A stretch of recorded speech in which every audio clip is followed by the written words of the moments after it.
So as you can see, we have a medium-sized dog, and she fits good on here. Hey everyone, so this is what it looks like.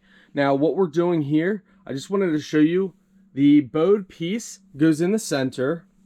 You have this little piece here that has your connector. So there's going to be open end, open end, open end that connects there.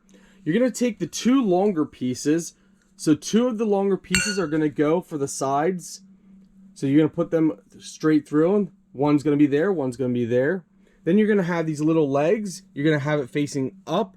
So this is how it's going to look. The black's going to be facing up, and this is going to be your bottom. Then you're going to take the two smaller pieces that have a cable inside. Those are going to go through the left and right side. It's actually pretty simple once you guys get started with it, and the manual is very easy to follow.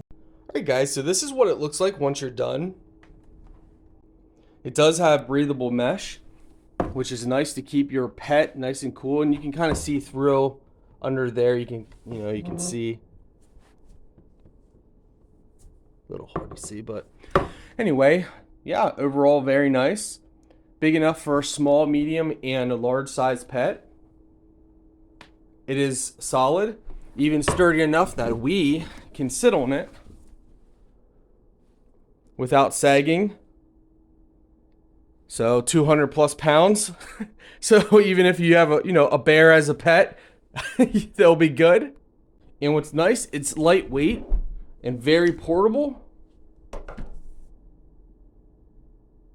And when you want to put it away, all you need to do is take out the legs.